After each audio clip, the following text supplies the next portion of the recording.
کرام جو ہے ہر جگہ آرام فرما ہے، یہ ایسے لوگ ہیں ان کے دربار میں جاؤ تو دین مانگو، دنیا نہ مانگو۔ یہ لوگ دنیا چھوڑ کر کے اللہ کے دوست بنے، تم جا کر کے ان سے دنیا مانگتے ہو، پھر بھی یہ دیتے ہیں، یہ اتنے سخی ہیں، یہ دیتے ہیں۔ وہ غریب نواز کا دربار جا کر کے دیکھو، وہاں غیر مسلم بھی آتے ہیں، عورتیں بھی آتی ہیں، چور بھی آتے ہیں، زناکار بھی آتے ہیں، بدکار بھی آتے ہیں، لیکن آ کر کے جب تمنائیں اپنی پیش کرتے ہیں، پیش کر کے جب لوٹتے ہیں، ان کی نظر گنبد غریب نواز پر پڑتی ہے، حاجتی ان کی پوری ہو جاتی ہے، پھر وہ باساختہ کہتے ہیں یہ بڑے سخی کا ہے آستہ، یہاں سب کی بھرتی ہے جو لیا یہ در غریب نواز ہے۔ نعرہ تکبیر، نعرہ رسالت، جشن غریب نواز۔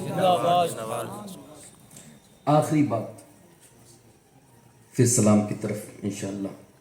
ایک بندہ حضور ان بزرگوں کو قرآن سے بڑی محبت، دین سے بڑی محبت، ہم جاتے ہیں دربار میں نہ نماز کا خیال، ویسے ہی نہیں پڑھتے یار، ایسے اولیاء اور ایسے بزرگوں کے دربار میں جا کر کے کم سے کم سر جھکا دو، کیا پتہ اللہ تعالیٰ اس سر جھکانے کی برکت سے تم کو نمازی بنا دے۔ جب ایسے کے دربار میں جاؤ تو سر جھکا دو کم سے کم۔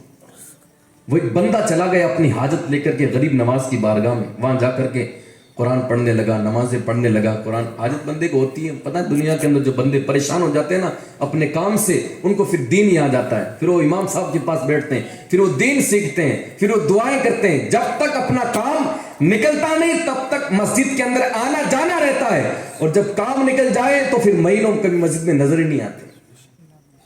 یہ اپنے کام کے لیے نمازیں پڑھتے ہیں، اپنے کام کے لیے دین کو اپناتے ہیں، کام نکلا پھر اللہ تعالیٰ سے وہیں تک غرض تھی بس کہ اپنا کام نکلوانا تھا۔ وہ بندہ آ گیا، قرآن کی تلاوت کرتا تھا، بیٹھا رہتا تھا، کئی دن اس کو گزر گئے اور اس کی حاجت پوری نہیں ہوئی۔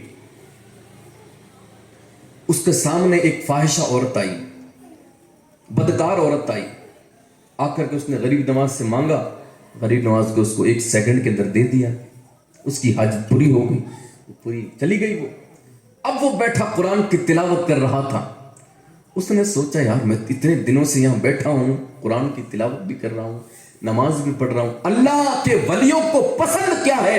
جب ان کے دربار میں جاؤ تو وہ چیز کرو جو ان کو پسند ہو۔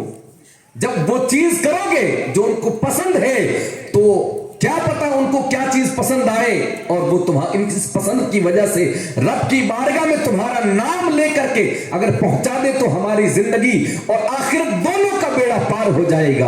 اب وہ قرآن کریم کی تلاوت کرتا تھا، ایک فاحشہ عورت آئی، اور عورت آئی جب دیکھا کہ اس کی حاجت پوری ہو گئی اور وہ چلی گئی، اب اس کو جلال آ گیا، اس نے قرآن کو اٹھایا، تاک کے اندر رکھا اور چوکھٹ پہ گیا اور کہنے لگا کہ یہاں انصاف نہیں ہوتا ہے۔ چوکھٹ پر زور سے ہاتھ مارا، ہاتھ مارنے کے بعد پلٹنے لگا، دیکھا کہ ایک نورانی چہرے والے بزرگ آئے، دیکھا اور فرمایا کہ کہاں جا رہا ہے؟ کہنے لگا کہ اتنے دنوں سے بیٹھا ہوں، قرآن کی تلاوت کر رہا ہوں، نمازیں پڑھ رہا ہوں، دعا کر رہا ہوں، ایک حاجت میری پوری نہیں ہوئی، ایک دعا قبول نہیں ہوئی۔ اور وہ فاحشہ عورت، ناچنے والی بدکار عورت آئی، 2 منٹ کے اندر اپنا کام بنا کر کے چلی گئی۔ یہاں تو کوئی انصاف ہی نہیں ہوتا۔ آپ نے فرمایا کہ وہ بدکار تھی، اس لیے میں نے اس کی حاجت، تھے وہ غریب نواز، بعد میں بتایا، فرمایا کہ اس کی حاجت اس لیے پوری کر دی گئی کہ وہ بدکار تھی، اس کا یہاں پر زیادہ ٹھہرنا اچھا نہیں تھا۔ اور اب سن لے، میں ہی ہوں غریب نواز، اور میں اپنے روزے سے چل کے آیا ہوں، تو قرآن کی تلاوت کر رہا تھا تو مجھے بڑا لطف آ رہا تھا، مجھے مزہ آ رہا تھا، میں سوچ رہا تھا تو قرآن کی تلاوت کرتا جا، میں قرآن کی تلاوت سنتا جاؤں، تیری حاجتیں پوری ہو چکی ہے، لیکن سوچنا اور سمجھنا کہ تیری قرآن کی تلاوت کی وجہ سے تو قرآن بہت اچھا پڑھتا ہے، اس وجہ سے میں نے سوچا کہ تو قرآن پڑھتا جائے، میں کچھ دیر سنتا جاؤں تاکہ دیری ہو جائے، لیکن تو بڑا بے صبرا ہے، تو نے صبر نہیں کیا، جا تیری حاجت کو پوری کر دیا میں نے۔ وہ پلٹنے لگا، آپ نے فرمایا سن، تو نے جو میری چوکھٹ پر ہاتھ مارا تھا وہ چوکھٹ پر نہیں مارا، پردے جو ہے پیٹھ سے اپنا کپڑا ہٹایا، دیکھا کہ اس کے ہاتھ غریب نواز کی پیٹھ پر لگے ہوئے تھے۔ اتنا ہونے کے باوجود بھی اتنے سخی، اتنے کریم، کہ وہ نواز دیتے ہیں. وہ نوازنے پہ آئے تو نواز دے زمانہ. سب کچھ کر دیتے ہیں. ہمارے اندر کمیاں اتنی ہیں کہ ہمارے اندر لینے کی طاقت نہیں. ہاں کئی ایسے آپ کو پتہ ہی نہیں ہے غریب نواز کے دربار میں رات دن میں کتنے ولی وہاں پر ٹہلتے رہتے ہیں. ہم تو وہاں گوشت روٹی کھانے کے لیے کوئی اچھی ہوٹل ڈھونڈتے بڑھیا بہترین والی تک جا کے وہاں پر چکن روسٹڈ کھایا جائے. لیکن وہاں ایسے بھی لوگ آتے ہیں جو رات بھر عبادت کرتے ہیں, رات بھر ریاضت کرتے ہیں اور اللہ کے وہ ولی ہوتے ہیں. ہم کو کیا ضرورت ہے ان سب ولیوں سے, ان سب بزرگوں سے. ہم جاتے ہیں درگاہ پر 2 چکر لگائے, وہاں کوئی 5 منٹ بھی اندر جا کے فاتحہ نہیں پڑھتا. وہاں گئے, جا کر ادھر ادھر دیکھا, روانہ. اب ہوٹل دیکھو بڑھیا جہاں پر کوئی بہترین چکن ملے, وہاں پر بیٹھ کر 2 گھنٹے کھایا جائے, پھر اوپر سے زیادہ ہو جائے تو پھر ٹھنڈا بھی پیا جائے. یہ سب انتظام ہوتے ہیں. اجمیر کا تو نام ہے, وہاں دربار میں 5 منٹ بھی کوئی کھڑا نہیں رہتا. لیکن جو سچے دل سے کھڑے رہتے ہیں, جو سچے دل سے مانگتے ہیں, انہیں دنیا بھی ملتی ہے, انہیں دین بھی ملتا ہے.